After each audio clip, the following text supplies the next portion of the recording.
In the early 80s and 90s, everyone wanted to leave their country for the USA to live the American dream. Hakeem Olajuwon was one of the many, and with the help of his family, he was able to fulfill his dreams. Stick around as we look at the beautiful family of this NBA legend and how they molded his journey.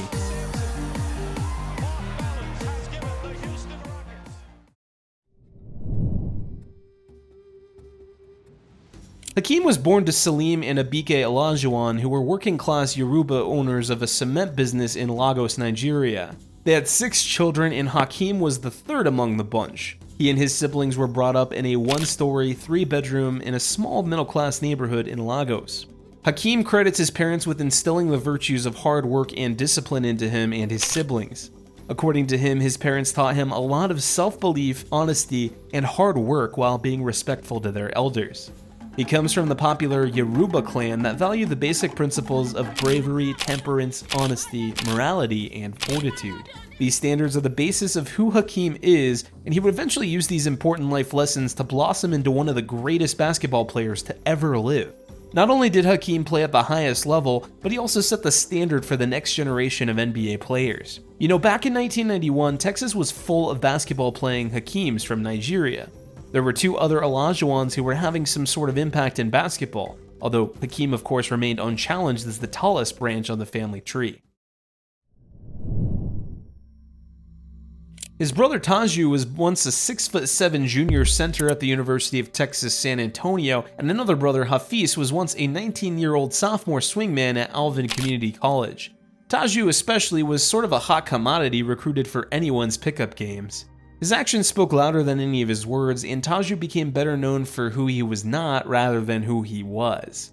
Even as he played the game and became a good player in his own right, Taju played under the exceptional shadow of his brother. He grew up playing soccer, just like his brother, so before moving to Houston to live with his brother, he never even touched a basketball. Although Hakeem was always willing to play a little one-on-one with him, he never pressured him to play. The expectations of others eventually proved discouraging and limited young Taju's passion for the game.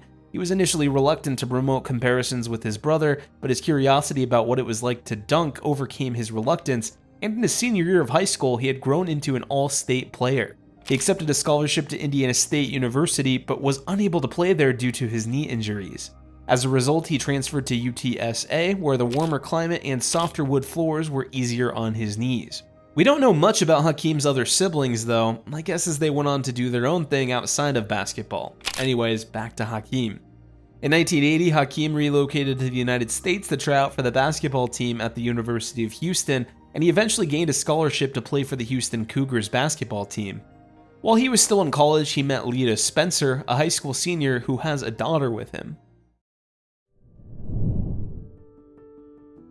Hakeem met Lita back in 1982 while they remained together for the next 6 years, during which they gave birth to a daughter called Abisola Olajuwon. However, things didn't really go smoothly between them and they eventually broke up. Now the surprising thing here is that Lita decided to sue Hakeem in August of 1988 for going back on his promise to marry her. According to Lita, Hakeem promised to marry her and even gave her a ring. He based his fulfillment of the promise of her having a child with him, which he eventually did, giving birth to their daughter in '88, as we said. As we know, Lita had a daughter, but Hakeem failed to marry, hence the lawsuit. Nobody knows the outcome of the lawsuit, but chances are it did not favor Lita, which is probably why she had to sue Hakeem for child support a few months later in December of 1988. Lita wanted $4,500 a month in child support, as well as a lump sum payment of $100,000, but the judge only granted $1,500 monthly and a lump sum payment of $10,000. Their daughter Abby eventually grew up to follow in her dad's footsteps and play basketball.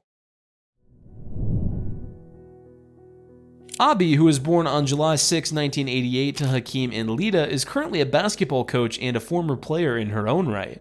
Abby's relationship with her father wasn't really like the stereotypical relationship of the dad being home at 5 or 6 from work, reading bedtime stories. It also didn't have those daily mundane but remarkable experiences that a lot of parent-child relationships have. Interestingly though, it was not a sad cliche of the famous father being too busy and self-absorbed to do much more than sign checks and pay for holidays. It wasn't the daughter desperate to connect with her father or trying anything to be part of his world. The relationship between Hakeem and his daughter would instead turn out to be a real-life reflection of what many fathers and children face and how they make the best of it. As I previously mentioned, Abi's parents didn't stay together. When you factor in the travel demands of a professional athlete, which Hakeem was until Abi was in high school, even the most well-intentioned fathers risk creating an unbridgeable gap. Even though a lot of people didn't have great relationships with their fathers, Abi once revealed how she appreciates the fact that she did and still does have a great relationship with him. Quote, "My dad wasn't the dad who could take me to all the basketball tournaments or things like that, but he was always there for me and always supportive of my dreams," she once stated in an interview.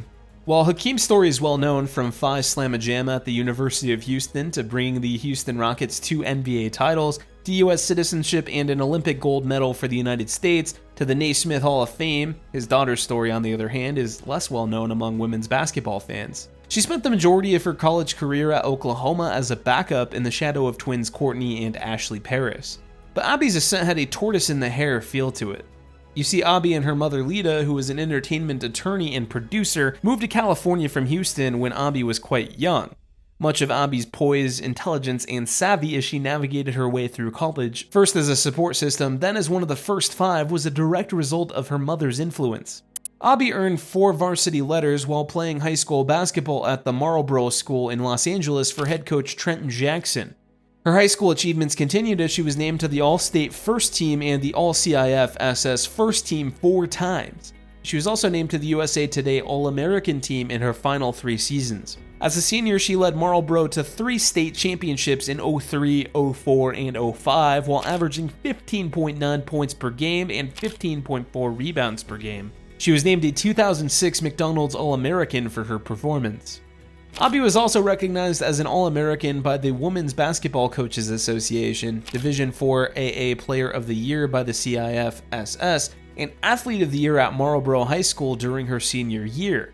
Before she started playing professionally, she attended the University of Oklahoma for 4 seasons, helping the Sooners reach the NCAA Final Four in both 09 and 2010. She also assisted the Sooners to Big 12 championships in 07 and 09 respectively. She started every one of the 38 games at center during her senior season, averaging 10.6 points per game and 7.3 rebounds per game, while shooting a respectable 50.6% from the floor. She averaged 13.2 points and 8.2 rebounds per game during this team's run to the Final Four in her final season as a Sooner. Abi eventually spent 3 years playing professionally in the WNBA and overseas. The Chicago Sky drafted her 4th overall in 2010, and she appeared in 6 games over there. She was signed by the Tulsa Shock the following season and appeared in 16 games. She also ended up getting her undergraduate degree in broadcast journalism and electronic media from Oklahoma in 2010. In May 2014, she was appointed an assistant coach for the women's basketball team at Cal State Fullerton. And on May 20th, 2016, she was appointed as an assistant coach for the women's Eastern Michigan Eagles. Abi is currently an assistant for the Connecticut Sun in the WNBA. Now, one thing about Hakeem is that his Muslim faith had quite a big impact on different aspects of his life, and one of them was his wife. Back in August 1996, Hakeem got married to Dalia Asafi, who was just 18 at the time. Even though Hakeem and Dalia worshipped together in the same mosque, they had never seen each other before, so it was definitely an arranged marriage. Hakeem later on admitted that in line with Islamic custom, there was no dating between the couple. Rather, the families got together and spoke with each other, and they agreed to marry. Hold up, I know this is a part of his faith, but I'm wondering, would you be open to do this nowadays? Let us know your thoughts in the comments section below. Hakeem always revealed that even though Dalia was just 18 at the time, she possessed maturity, wisdom, and knowledge thanks to her religion, according to Hakeem, of course. You should know that Hakeem was 33 years old at the time. The whole affair did raise a few concerns and eyebrows, given that it was quite different from what was happening in most of American culture, but all the attention eventually died down weeks later. They got married just a month after Hakeem signed a $55 million 5-year contract extension with the Rockets. During the time of their marriage, Hakeem's daughter Abi was already 8 years old. Hakeem and Dalia have remained together since their marriage, and they've welcomed 4 kids, 2 girls and 2 boys. Their daughters are Rama Olajuwon and Aisha Olajuwon, and I can't say for sure what they've been up to, unlike the brothers Abdullah and Abdul Olajuwon. When Hakeem's two sons lived in England, they initially had a passion for soccer, but as soon as they came back to the United States, they had to switch to basketball, but it wasn't easy. In an exclusive interview with Vipe, Hakeem once said that every time he left his boys with basketball, when he came back in, they would turn it into a soccer ball. Their love for soccer always seemed to supersede basketball. But he made a deal with them that they should try out basketball, and if they didn't enjoy it, they could always just go back to playing soccer. And guess what? In just 3 months of playing basketball, his oldest child, Abdullah, developed an extreme love of the sport. Abdullah and Abdul were born in Jordan, and they lived there for 10 years before the family relocated to the United Kingdom. Abdullah established himself in their neighborhood in the West Midlands, where they first picked up a basketball. Hakeem knew it was time to relocate to America so he could investigate whether Abdullah and Abdul's games could be pursued professionally after witnessing their unbridled talent and passion. The oldest, Abdullah, started to shine exceptionally from his time in Birmingham, England to his time in Houston, Texas. After immigrating to the US, the Olajuwon family reclaimed Houston as their home in 2019, and Abdullah joined the basketball team of the Vikings as a sophomore at Village High School, which is in Houston. Abdul, his younger brother, was just entering the 8th grade at the time. And just as his father had predicted, Abdullah fell into line and his potential started to skyrocket. Hakeem made the best choice possible by moving to the US, a basketball recruiting hotspot of course, and Abdullah, the former soccer lover, became a basketball prodigy. Abdul, his younger brother, also acknowledged that while his passion for soccer had been unmatched to the past, once he switched to basketball, everything changed for him. Abdullah's talent had started to generate quite a buzz as he slowly approaches the typical recruitment age in college. His name was suddenly appearing on the social list of exceptional up-and-coming basketball stars alongside Bronny and Zaire Wade, the respective sons of LeBron James and Dwayne Wade. Many people have started to speculate whether Abdullah will be the next dream, and we certainly hope he can reach those heights, because boy is he good. Enjoyed this video? Then check out other videos on the family of other famous basketball stars. Make sure to like the video and subscribe if you enjoyed for more content.